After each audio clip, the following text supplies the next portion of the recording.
भाई एक सवाल है, नेक में एक ग्लैंड वेट कंट्रोल करती है और वहीं पास में एक छोटी सी भी ग्लैंड होती है जो बोन्स को तोड़ भी सकती है और बना भी सकती है।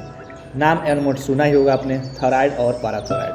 लेकिन काम जो है एक ज़मीन और आसमान का फ़र्क है इन दोनों के बीच। आज हम सिंपल लैंग्वेज में डिफरेंस देखेंगे, क्या डिफरेंस होता है। उससे पहले देखिए, this video is proudly sponsored by Ram optima. यहाँ पे हम बात करते हैं सबसे पहले लोकेशन की, मतलब ये कहाँ होती है। देखिए, जो थायराइड ग्लैंड जो होता है ना, वो गले के बिल्कुल आगे, जो एडम्स एप्पल के जस्ट नीचे जो बटरफ्लाई शेप में होता है। कौन सा? Thyroid gland. जो पैराथायराइड ग्लैंड है वो थायराइड के जस्ट पीछे चिपकी हुई होती है, चावल के छोटे से दाने के बराबर, एक चावल के बराबर, ठीक है। 4 छोटी छोटी ग्लैंड होती है। कौन सा? Parathyroid gland. याद रखने का सबसे अच्छा ट्रिक है, बड़ी दिखे तो थायराइड और छोटी चिपकी हुई दिखे तो पैराथायराइड। ओके, अब हम बात करते हैं साइज के बारे में। देखिए, थायराइड की जो साइज होती है वो बड़ी होती है, वो बटरफ्लाई जैसी होती है। बटरफ्लाई कैसी होती है? बटरफ्लाई आपकी ऐसी होगी, ठीक, ऐसे ही आपका थायराइड ग्लैंड होगा। ओके, जो पैराथायराइड ग्लैंड होता है ना, वो बहुत छोटी होती है, एकदम चावल के दाने की जैसी।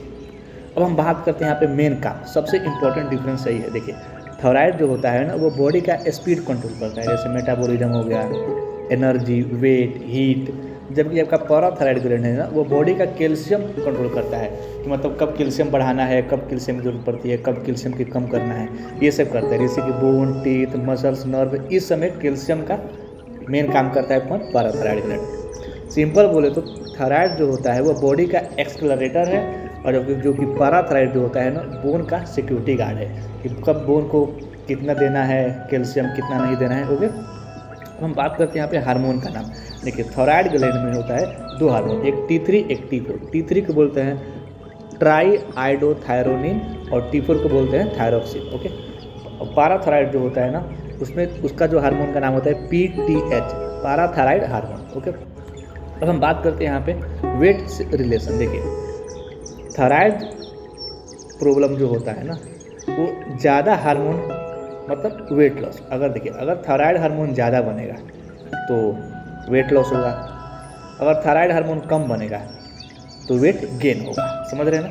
ज़्यादातर इंडियन की क्या होता है, हाइपोथायरॉयडिज्म, मतलब कि थायराइड की कमी हो जाती है, जिसके कारण वेट गेन होता है। ओके, जो पैराथायराइड हार्मोन होता है ना, ये पैराथायराइड में क्या क्या प्रॉब्लम होती है, जैसे आपको हो गया, डायरेक्ट वेट इफेक्ट नहीं होता है, जबकि लेकिन बोन्स वीक हो जाते हैं, फैटी हो जाते हैं, ठीक है। लेकिन थायराइड प्रॉब्लम में आएगी, अगर थायराइड ज़्यादा रिलीज होगा तो वेट लॉस होगा, और कम रिलीज होगा तो वेट गेन होगा। जबकि जो पैराथायराइड होता है ना, वो डायरेक्ट इफेक्ट करता है किस पे? वेट पे, लेकिन बोन और वीक फैटिक होता है, ठीक है, मतलब बोन वीक होने लगता है। ओके, थोड़ा सा फैटिक भी होने लगता है। अब हम बात करते हैं 6 number difference, bones and teeth पर क्या इफेक्ट पड़ता है। देखिए, थायराइड का तो कोई डायरेक्ट इफेक्ट नहीं पड़ता है, इनडायरेक्ट इफेक्ट पड़ता है, ठीक है। लेकिन पैराथायराइड का डायरेक्ट इफेक्ट पड़ता है, क्योंकि ये कैल्शियम का जो पार्ट है ना, ये बोन पेन, अगर कैल्शियम कम हुआ तो क्या होगा? बोन पेन होगा, फ्रैक्चर का रिस्क ज़्यादा होगा, क्योंकि कैल्शियम का कौन देख रेख करता है यहाँ पे? आपका पैराथायराइड ग्लैंड। ओके, यही कैल्शियम का बॉडी में कैल्शियम को कंट्रोल करता है कौन? Parathyroid gland. ओके, अब यहाँ पे हम बात करेंगे आपको कॉमन डिजीज के बारे में। देखिए,